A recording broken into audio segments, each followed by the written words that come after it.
Okay, we'll call to order the regular meeting of the Batavia City Council for Monday, August 5th, 2019. I'd ask that you all please rise for a brief invocation to be followed by the Pledge of Allegiance. Tonight, in the height of the summer season, we are ever thankful for the many opportunities we have to experience our community coming together and getting to know each other. Certainly, the most recent activities from the 4th of July through Windmill City Days to yesterday's dinner on the street by Batavia Main Street, I think spoke miles about what a great community we have and what opportunities we have to get to know and understand and work together and understand where we want to go as a community, and I'm ever thankful for that.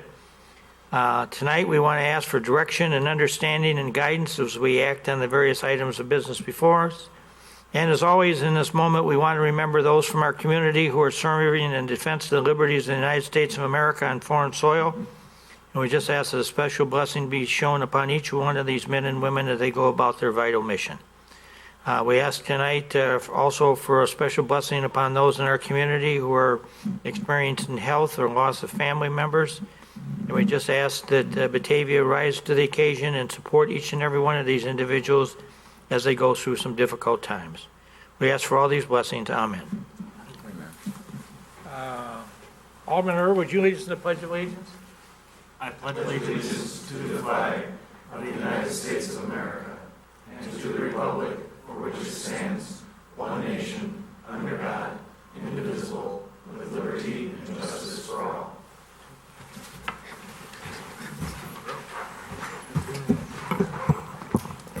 Ask the city clerk to please call the roll. Miller. Here. Rosado. Here. Beck. Here. Knopf. Here. Janset. Here. Wolf. Here. Salvati. Here. O'Brien. Here. Callahan. Here. Meitzer. Here. Malay. Here. Ewer. Here. Saron. Here. McFadden. Okay, let the record reflect that 13 of the 14 elected members of the city council are present and accounted for, so we obviously have the necessary quorum to conduct business. Moving item number 4, which is a reminder from the mayor to please use the microphone if you're going to speak, because it's our recorded proceedings on BATV, and we want to make sure that everybody out there in the TV audience can hear what is being said.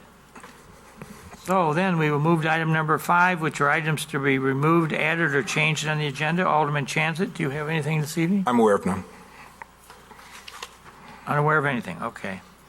Okay, moving then to a presentation of tonight's consent agenda. Alderman Chanzit. Your Honor, the consent agenda reads as follows. Accept and place on file the Plan Commission minutes from June 19th, 2019, Committee of the Whole minutes from June 25th, July 9th, and July 16th of 2019, the building reports for June 2019, the June 2019 City Council Financial Report.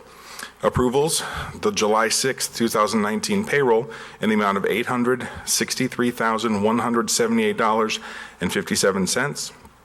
The accounts payable check register in the amount of $5,337,732.87. City Council minutes for July 15th, 2019. Approval for Mike Rosado as the City of Batavia representative on the TRICOM board.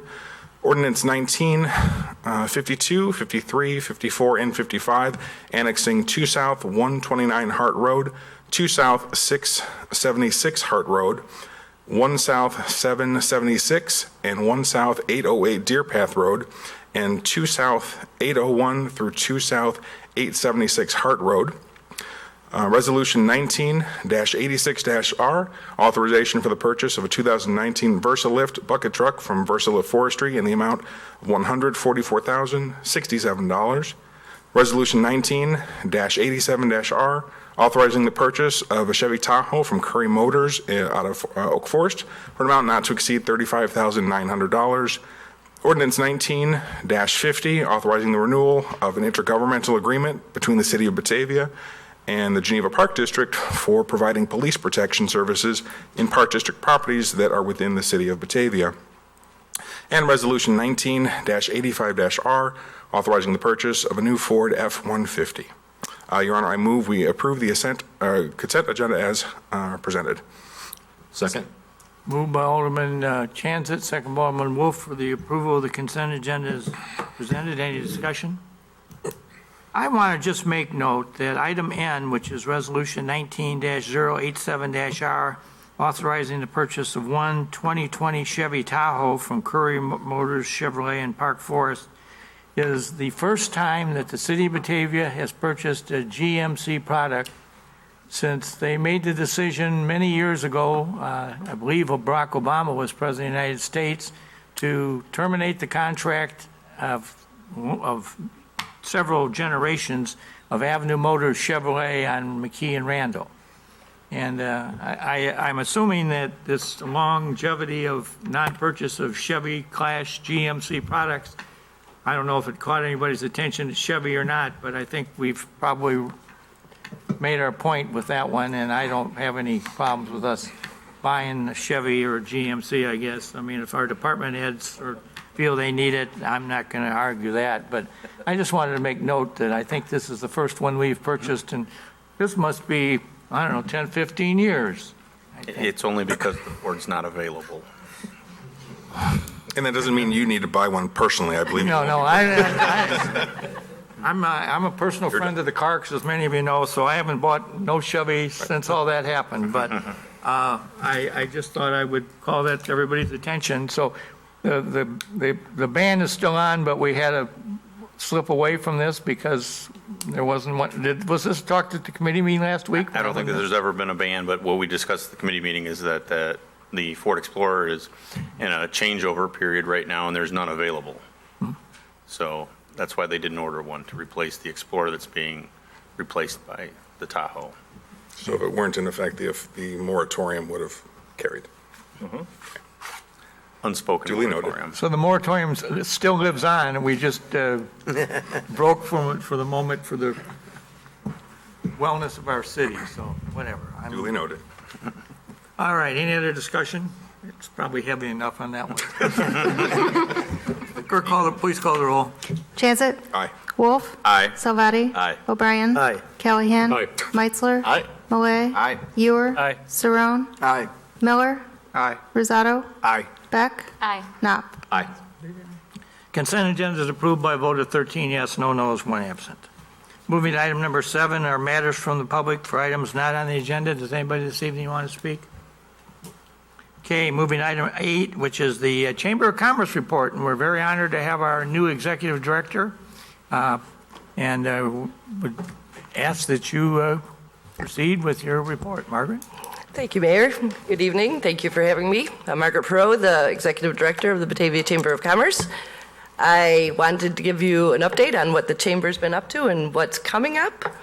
A couple things that happened in the last month was that the Chamber was partnered with the Park District for Windmill City Fest. The Chamber's portion was bringing the food court to the Windmill City Fest, and we focused on bringing local food vendors, which was well received, and we've received great feedback. So we're going to continue that because we really like to highlight our local businesses that can provide local flair to our Windmill City Fest. So that was a great success. The Chamber was part of the Chili Cook-Off with the Batavia Park District, and again, that was a really fun community event. We had record attendance this year. If you guys have not come in the past, I know it seems strange to have a Chili Cook-Off in the summer during the hottest months, but it's part of the Cassie award to go on to nationals from the state of Illinois. So it's a great, great event. So please come next year. The Chamber is currently assembling our community guide. This is our magazine that goes out to all the residences in Batavia, all the businesses in Batavia, and also all the businesses in North Aurora as well. Since they don't have their own chamber, we extend our chamber benefits to them. We have currently about 480 chamber members, and all of our members are listed in the back of this directory. So it's great when we get calls at the chamber. Residents say they refer to this community guide throughout the year. So we're very happy to provide that visibility for our members. Some of the other events that we have coming up, we had an awesome ribbon cutting that the mayor attended today for D&M Home Improvements. They are a window and siding remodeling company. And they're a high investor with the Batavia Chamber. They're a chairman circle, and the mayor conducted a wonderful ceremony for us today. Thank you, Mayor. Why don't you tell us where we were at? in Warrenville. We were out of Batavia, but they still chose Batavia as their town to invest in. Well, I'm very pleased to see other businesses in other towns wanting to come in and join the Batavia Chambers, so the more the merrier. So We do have a very active, dynamic chamber that provides a lot of benefits to these local businesses. So, yeah, we are recruiting businesses from out of town. We also had August 1st, the ribbon cutting for Verita, Wendy Reed's renaming of Gaetano's restaurant, and that was a terrific ceremony and well attended. We have a Batavia Women in Business multi-chamber progressive luncheon coming up. That's August 13th at 11:30. That's a kind of like a speed networking event. It's well attended. We typically have about 100 people in attendance, where people bring a stack of business cards and make a lot of great business relationships there. So if you know anybody that would like to register for that, have them contact the chamber. We're still taking registrations. We have a morning networking event coming up on August 14th at 7:15 at Comfort Inn and Suites in Geneva, another business that's joined the Batavia Chamber. Our evening networking is at Crosstown Pub on August 21st. Our partner charity is the Batavia Foundation for Educational Excellence, so we will be accepting donations on their behalf. That's from 5 to 7 p.m. We have an educational seminar focusing on workplace safety. And in fact, I'm going to introduce a member of ours that is going to put on that seminar for us in a minute. That seminar will be on August 22nd from 8 to 11 a.m. at Water Street Studios. In conjunction with Valley Industrial Association, we continue our HR programming educational seminar series, and that is on August 28th at Valley Industrial from 8 to 9:30 a.m. And now I would like to introduce the member I mentioned. It is a local business that focuses on tactical training and consulting. They are located here in our backyard on River Street, and with the timing of the events that happened this weekend, I think it's a good time for him to come up and address the City Council. This is Rob Serra from Controlled Force. Thanks, Rob. Good evening. Thanks for having me.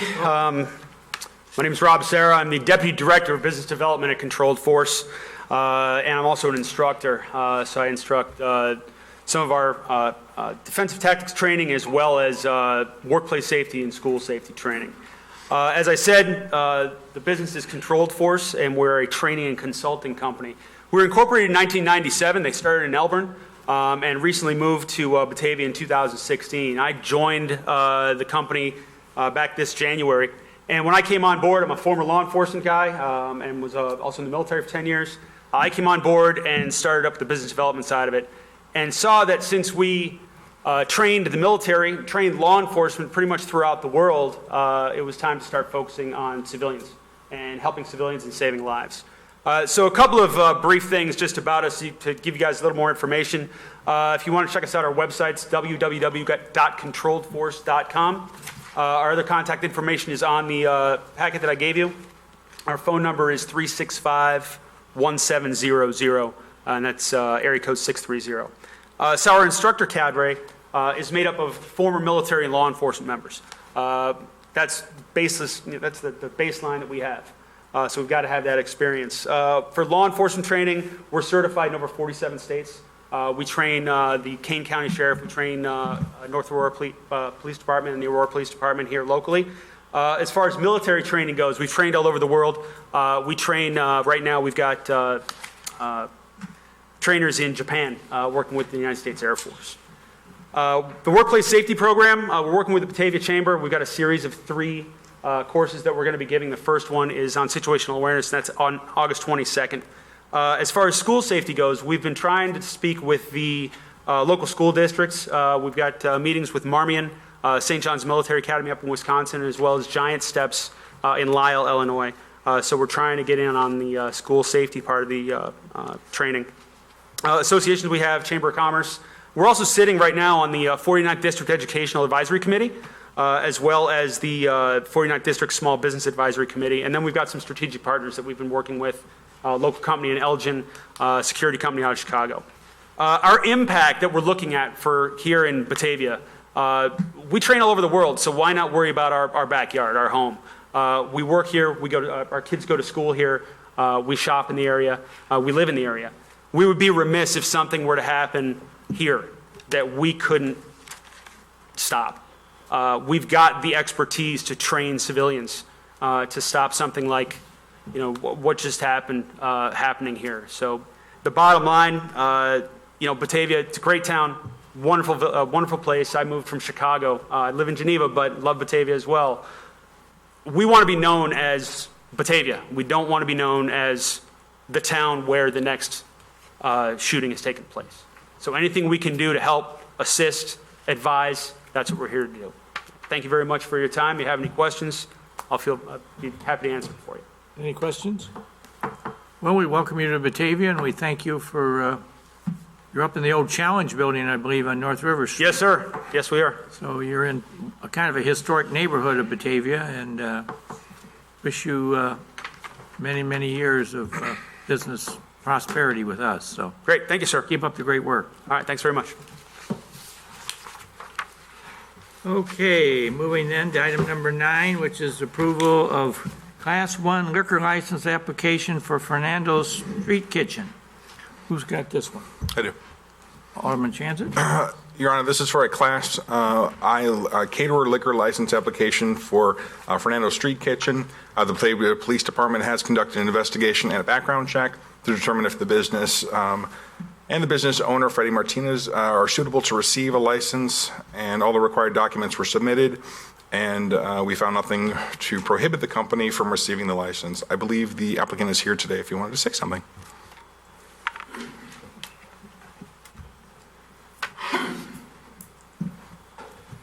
All right, good evening, Council. Good evening, Fred. Fernando Martinez, go by Freddie as well. Many of you know me from formerly of El Taco Grande. I've went ahead and started my own corporation of doing catering, just kind of weekend businesses. Over the past couple of years, it's kind of grown to almost a full-time business now, even putting my dad to work.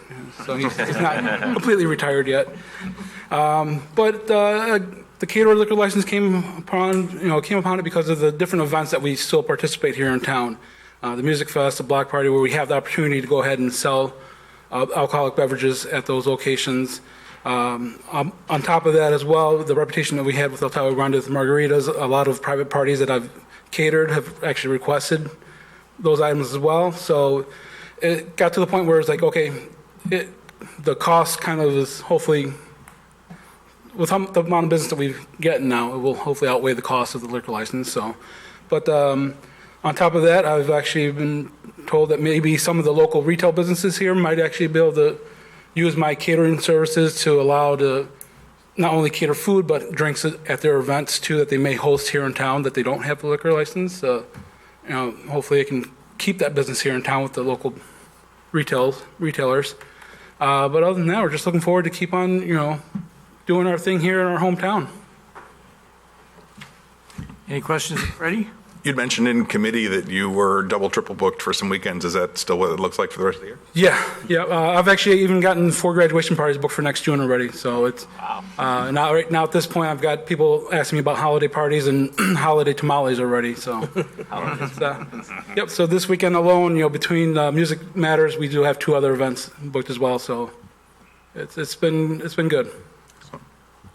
I would just note as a testimony that certainly Freddie's dad and his mother many years ago, as I remember, we started your whole business up at the Batavia Art Show one Saturday morning. Your dad brought up his fajitas and he had a barbecue grill and he asked me if he could set up and sell some fajitas on the sidewalk. And next thing I know, he had a line going down Wilson Street, people wanting his fajitas. So he had to run down to Swanson's Hardware and buy a second grill that day. Yes, sir. Yeah, we still joke around. Hey, you did that, between that event and now every other city festival here in town, it's been over 27 years that we've been participating in different city events, selling those fajitas. You and your family, with your dad at the leadership, certainly built something from literally the ground up. I mean, you didn't have a building or a menu or anything when your dad started this on the sidewalk up at the art show. And over the years, I'm sure there's been times where we've kind of fought him on certain things, but he stuck to his guns. He's been a great asset to the town. Yes, definitely. As your whole family has been. So I'm glad to see that this continues on, We and appreciate it. we encourage your continued diligence in watching over your business, make sure everybody always behaves themselves. Yes, and sir. We're checking IDs and all that other good stuff as you get into, but Of course. we will certainly look forward to seeing you around town, because I think you're going to be a popular attraction as you move about Batavia. You know, as long as my dad's there by my side, we're good. He'll keep you in line. Yes, sir. Thank you, guys. Any other comments? I guess we need a motion then to approve the license. Your Honor, I would move for approval of a Class I caterer liquor license for Fernando Street Kitchen. Second. Moved by Alderman Chanzit, second by Alderman Savati for the approval of the Class 1 caterer liquor license for Fernando's Street Kitchen. Any further discussion? Clerk, call the roll. Chanzit. Aye. Wolf. Aye. Salvati. Aye. O'Brien. Aye. Callahan. Aye. Meitzler. Aye. Malay. Aye. Ewer. Aye. Saron. Aye. Miller. Aye. Rosado. Aye. Beck. Aye. Knapp. Aye. Motion's approved, 13 yes, no no's, 1 absent. Thank you. You're in Thank you. business. Thank you. Okay, moving then to item 10, Class G liquor license for Fernando's Street Kitchen, River's Edge, and Verita for a special event of 2019 Music Matters Summer Festival, August 9th and 10th, and I believe that's going to be right outside the door here this weekend.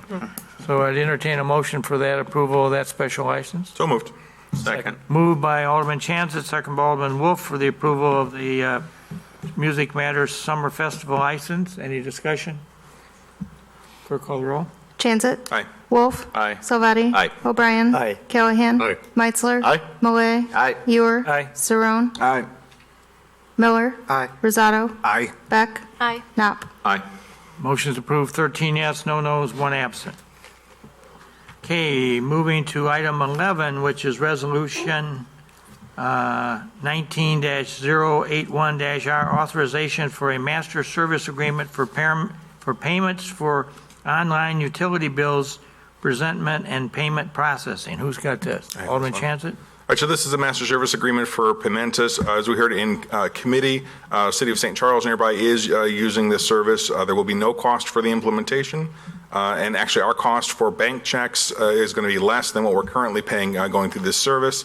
Cost to customers is actually going to be less as well. This is for people not doing ACH transactions or dropping their bills off. Someone that wants to go to our website and make a payment, you'll pay $3.50 to pay up to a $500 bill, and businesses will pay $8.25 to pay up to $5,000 towards a bill. Anything beyond that needs to be processed as a second transaction. It should be a couple of months before this is implemented, but if there is no other discussion, I would move for approval of Resolution 19-81-R, authorization of an MSA with Paymentus. Second. Moved by Alderman Chanzit, second by Alderman Knapp for the approval of Resolution 19-081-R. Any discussion? Clerk, call the roll, please. Chanzit. Aye. Wolf. Aye. Salvati. Aye. O'Brien. Aye. Callahan. Aye. Meitzler. Aye. Malay. Aye. Ewer. Aye. Saron. Aye. Miller. Aye. Rosado. Aye. Beck. Aye. Knapp. Aye. Resolution 19-081-R is approved, 13 yes, no no's, 1 absent. Moving to item number 12, which is ordinance 19-51, regulating 2019 payment for emergency service disaster agency volunteer members of the fire department. Who's got this one? Alderman Chanzit. So as we heard in committee, ASDA volunteer members provide trained manpower to assist the city in various situations, and they provide services such as weather spotting, traffic control, lighting and accidents and whatnot. There's been a department practice to offer a stipend based on a point system, but it had not been codified. So Ordinance 19-51 codifies it for the regulation of the 2019 payments for volunteer members. Wendy is here if anyone has any questions. Otherwise, I would move for approval of 19-51, regulating the 2019 payment for ESDA volunteer members. Second. Moved by Alderman Chanzit, second by Alderman Knapp. For the authorization for the 2019 payments for emergency services and disaster agency volunteer members of the fire department. Any discussion on this? Clerk, call the roll. Chanzit. Aye. Wolf. Aye. Salvati. Aye. O'Brien. Aye. Callahan. Aye. Meitzler. Aye. Malay. Aye. Ewer. Aye. Saron. Aye. Miller. Aye. Rosado. Aye. Beck. Aye. Knapp. Aye. Motion's approved, 13 yes, no no's, 1 absent. Okay, moving to item number 13, which is Resolution 19-084-R, authorizing contract with Dowdy Recruiting. Who's got this one? I have it, Your Honor. Alderman O'Brien. Your Honor, we're looking to fill a position, the city's manager of the electric operations. It hasn't been filled, the position hasn't been filled since May. So we're looking to hire Dowdy to fill that position, to bring us a qualified candidate, and there's a minimum fee of $25,000.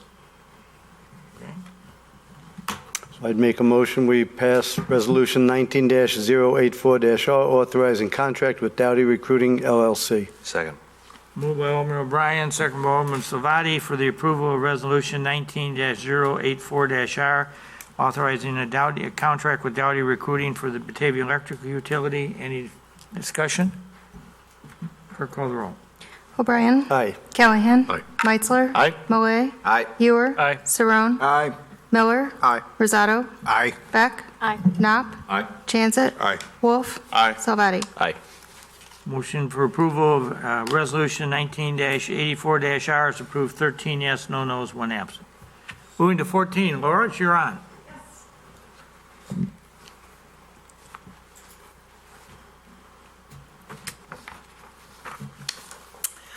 Good evening. Just wanted to alert you to a few things that are on the agenda for tomorrow night. We'll have Barbara Jeffers, who is the director of the King County Department of Health. About a month ago, the City Council had asked for us to continue to have discussions about the opioid crisis that continues regionally in this area, and I thought this would be a perfect person to come in and talk about the efforts that King County is making to counteract the opioid crisis, and so she is looking forward to giving you a presentation on what those initiatives are.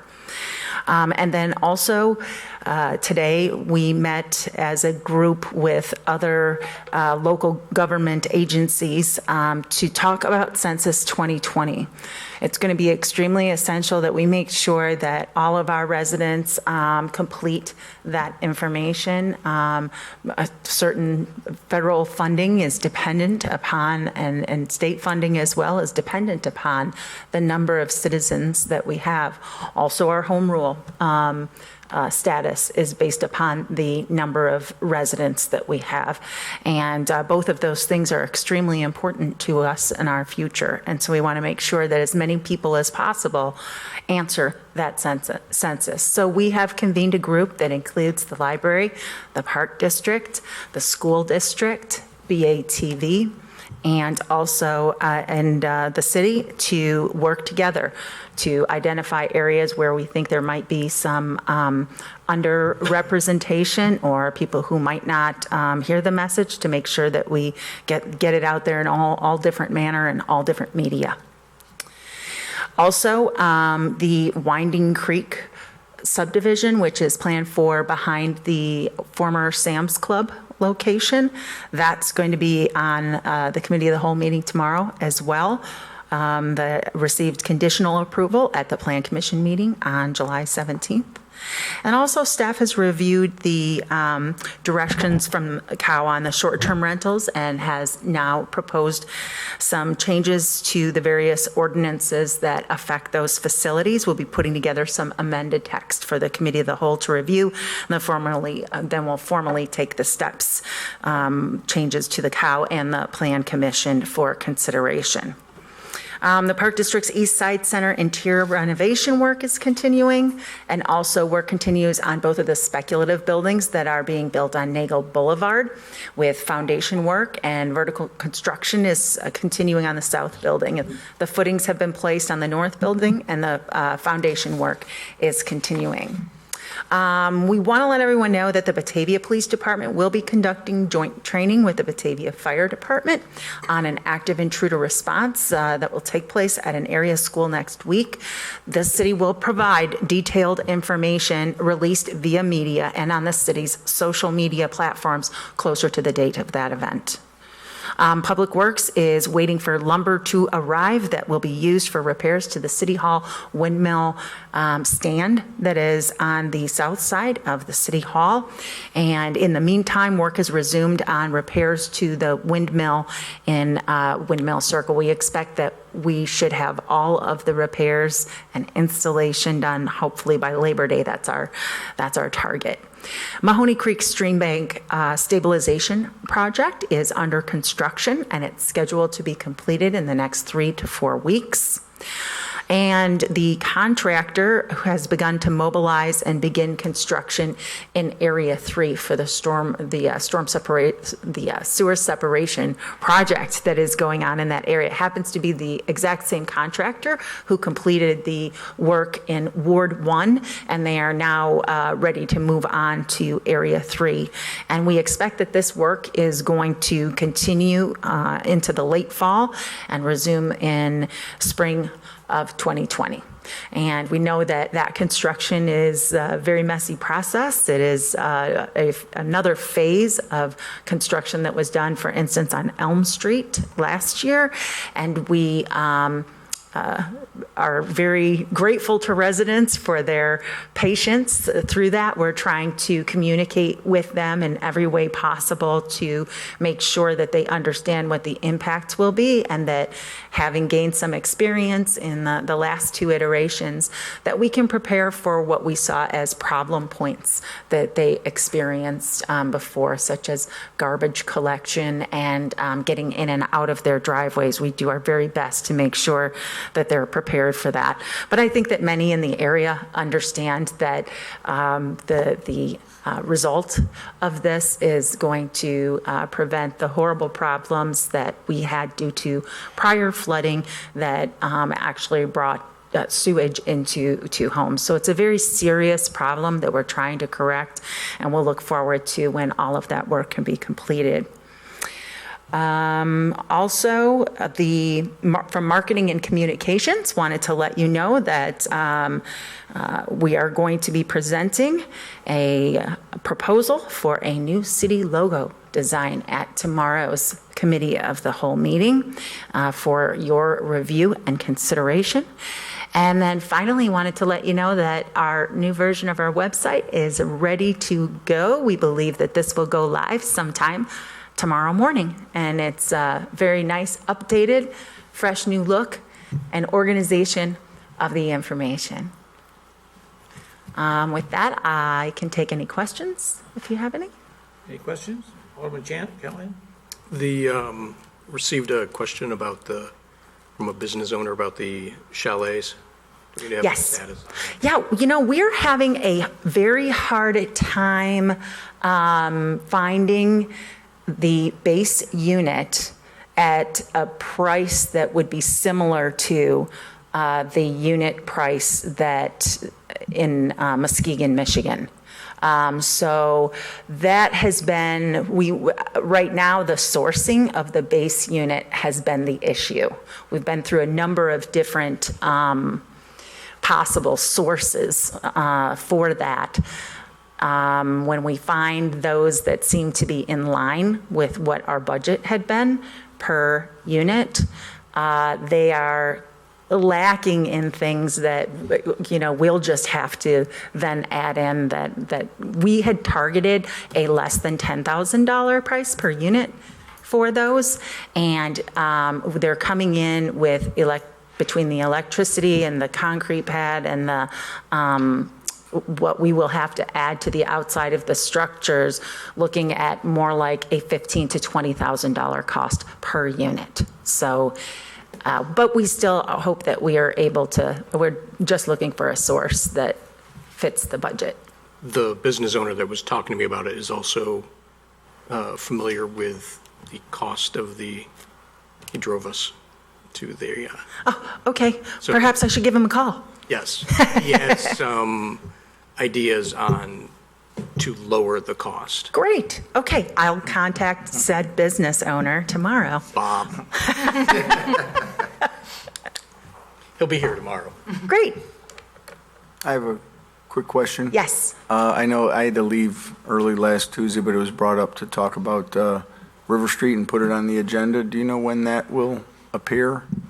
I would be happy to put that on next week's agenda. I think that discussion, I'm sorry if I missed that point to put it on tomorrow night's agenda. Oh, no. I okay. didn't see it on there, so I didn't know when.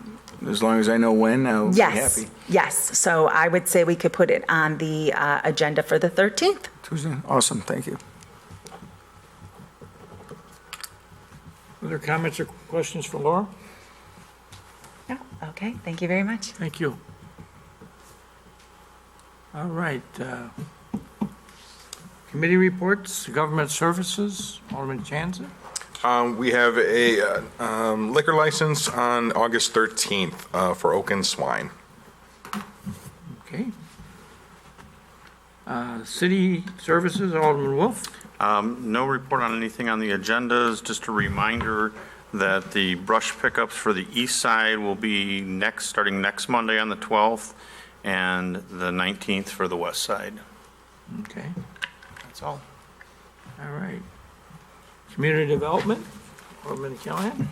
As Laura stated just a minute ago, we have the Winding Creek annexation, several ordinances related to that tomorrow, and a resolution awarding a grant for Funway. There is no plan commission on Wednesday. There is historic preservation beginning at 5:30 on August 12th, but I don't see anything on the agenda at this time. And next Tuesday, there's a discussion regarding zoning text amendments for beekeeping and industrial landscaping, which I'm sure some people will have some points to bring up. And as we just heard, we're going to be discussing River Street, which will be on the agenda too. And another one that's just come up in the last couple of days that Scott and Laura and I have had some conversations. We've had a request to issue another license for a tattoo parlor in the downtown area, and by action it was taken to the city council a number of years ago. The ordinance now restricts that, Scott, correct me, to 2 licenses, right? And this would be a third one. I mean, it's a pretty common thing now. Tattoos are pretty much out there. I certainly don't have any issue with it, but we do have a request for one of the vacant buildings in town that they would like to talk about. So I think I'm going to invite the guy in here, maybe next week to the committee meeting or something, see if we can see what the council says about it. Just so you know, I don't keep anything quiet here. So, anything else, Alderman Callahan? That's it. Okay, public utilities, Alderman O'Brien. Nothing to report, Your Honor. Okay. Do we have other business from the city council? All right, well then quickly going to 17, the mayor's report. I just want to, number one, publicly thank each member of the council for what I thought was a very worthwhile exercise that we all went through a couple weeks ago when we did the walk through downtown Batavia. I think, if nothing else, it was a sharing of a lot of great ideas and a lot of potential possibilities. You know, the more I sat there and listened to some of the things that were said about, you know, the idea of creating an artist's alley over at Water and First Street, I think that has a lot of potential to it.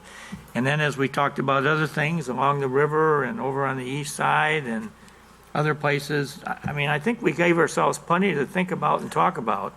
And one of the things that I guess I would like to suggest that, and I'm only saying this to now because I think we need to think about this, is that as we prepare for the next year's budget, one of the things I strongly would like to encourage us to do is to undertake an update of our traffic study in town. We do this, you know, every 10 or 15 years. I would suggest now is the time to do it. You know, one of the things that's kind of out there that potentially could come in is, okay, if you're going to do a traffic study, are you going to talk about potentially siting another bridge? We were there in that one 20 years ago. We had a referendum. It was defeated. There's a lot of moving parts to that thing, from everything from where you're going to build it to I don't want it there, I want it here, or it won't work here, it won't work there. We appointed a citizens committee the last time, and that was I thought a worthwhile exercise. At the end of the day, we weren't able to accomplish anything that the citizens had thought was possible. I would suggest the big issue this time around on a bridge is going to be where you're going to get the money to pay for it, because right now about the only place I could see you could do it would be to say, well, the taxpayers of Batavia are going to vote a referendum on themselves.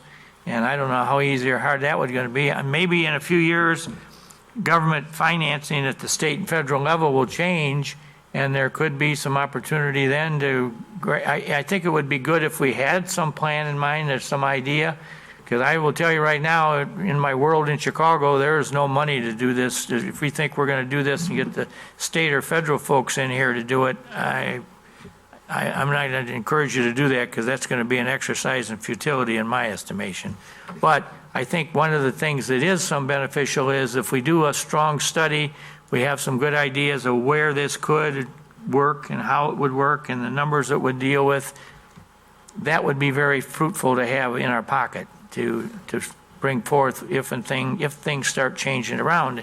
As we've seen at the state and federal level, things do change around, and we see right now is not the moment to do it, but I think maybe planning for it, we be ahead of the game and be ready to talk about it. And, probably is going to be left to some future city governments to finish it off, but I think it would be good to have the idea in place so everybody kind of knows what could or could not be done, and that we wouldn't do some development issue that would be counteractive to it by where it is we're talking about maybe doing something. So I'm just suggesting that's something that I would really like to encourage us to seriously think about when we do the budget for this year. The next thing I'd just like to share with you is some appreciation for some of our city employees. I'm going to start with the Batavia Fire Department. As many of you, I'm sure, probably saw, I was out of town, but I certainly heard about it from a number of sources. A week ago, this past Saturday night, the Batavia Fire Department got a call at 6:40 on Saturday evening to respond to no less than Sycamore for a large apartment building that was on fire out there. So our West Side company, they took the frontline engine and put a crew on it and sent it out there, and they left at 6:40 at night, and they didn't leave Sycamore the next day till 4:40 in the morning. So they were out there for a long opportunity of firefighting. And I just share that with you because I think it speaks to, the dynamics of the Batavia Fire Department and how trusted we are and how welcome we apparently were when we got there the other night, because I guess it was a very bad situation. And we were one of the closer in Batavia and St. Charles, both went out there and were there for about the same amount of time. And I'm just very pleased that we could go out and help some people that were in a real bad situation at that moment. The next thing I wanted to share with Alderman Wolf and I sit on the Tri-City Ambulance Board, which you all know is Batavia, Geneva, and St. Charles. And for whatever reasons, we have 5 ambulances at the moment. We have 2 in Batavia, 1 in each fire station. We have 2 in St. Charles, 1 on the east and west side fire stations. And we have 1 in Geneva over on their east side fire station. And the business load on those folks is just booming. Batavia now, it seems, I won't quote this as an exact total, but I do look at the TRICOM app every day. It appears to me that we are averaging 10 to 12 ambulance calls a day in Batavia by ourselves. Many times I've seen it as high as 20. And then we throw in all their 2 neighboring communities. I mean, those folks are rolling from the moment they get there in the morning to the moment they go home the next day. They're busy. And one of the big things we've got going is I've fallen and I can't get up. And I mean, as we are all well aware of, this council is, encouraged, and I'm thankful for them. We now have 4 very strong senior living communities in town. We have a 5th one now being built behind Walmart, so we'll soon have 5.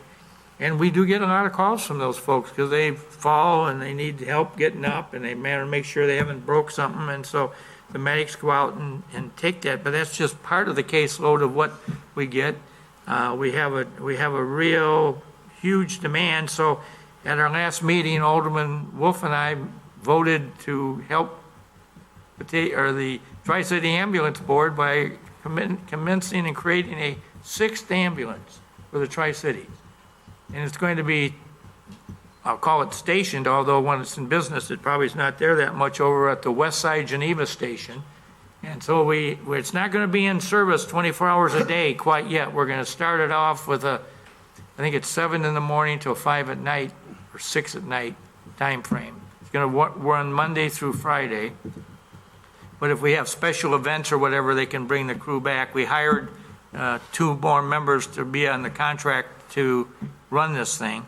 I think we're fully expecting that it won't be very long, and that will be a 24-hour-a-day ambulance too. So we'll have then 6, 2 in each town. And as you know, those 6 ambulances run any place in the Tri-Cities where if the other 2 are busy in Batavia, one or both from Geneva or St. Charles will be down here and vice versa. It's a model system. We're constantly being asked questions about it, how we do it, how we share the resource and the expenses of it. And it's been cited by the governor, the past governor's study team as one of the great examples of consolidation in Illinois for the way we do this. So I just wanted to share with you, we got that going. The other one I want to pay some appreciation to is the Batavia Police Department, because, you know, we sometimes, I think, don't really see how often they are really at our side. And this summer is turning into an experience for them because we've loaded them up with a lot of special events. You know, we started with 4th of July fireworks, and that's probably the biggest traffic jam we have in town every year. You know, then we had Windmill City Days, then we had cocktails in the park, and last Sunday we had dinner in the street.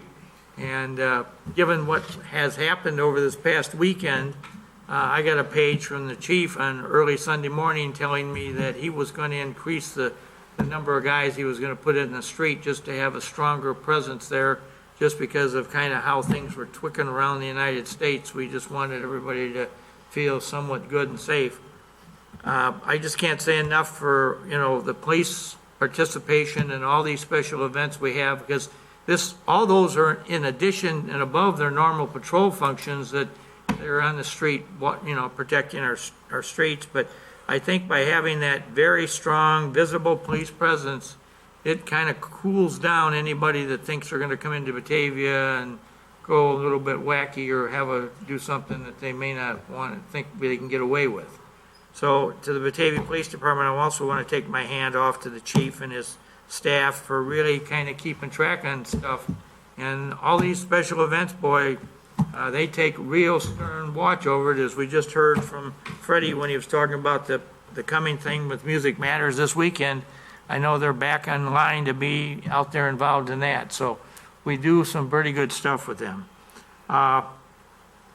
So I'm just wanting to kind of blow our own horn here for a little bit about how good our public safety end of the community is and all the things that they have been doing this year at a time when public safety seems to be rising to the top of the American awareness as to what's really going on and what people are concerned about and worried about. And, you know, I'm sure at the budget time we're going to be hearing a little bit about, you know, what their issues are and what they may need or feel they need to continue to do the great job that they all do, because they are really rolling and going and doing a lot of business. So just thought I'd share all that with you. Again, I just want to conclude by thanking you all for coming on that walk. Many of you have talked to me individually after it with your own thoughts on it, and hopefully what we talked about and what we, some in instances, dreamt about as we walked around there, some of that can maybe starting to be put into practice or reality as time goes forward. So I think it's very important that we get out of this room every now and then and go out there and walk around and see what really is happening in this town, because at the very end, we have a lot to be proud of here. And I get this right now. I'm being stroked almost every weekend because we have all these high school class reunions coming back for 50th anniversaries or 40th or 60th or whatever they are from Batavia High School. I got one coming this weekend. I had two weeks ago. And they come in and these classes say to me, you know, Jeff, I graduated from here in 1959 and I haven't been back since then. And I can't believe what the city council's done to this place. And several have referred to this area where we are right now as when they left Batavia in 1959, they thought this was a dump down here. And they said, now you come here and you got a party and a park and activities and band shells and music and everybody's smiling and happy and crossing the river on a bike pedestrian bridge. And we never thought we'd come back and see Batavia looking like this.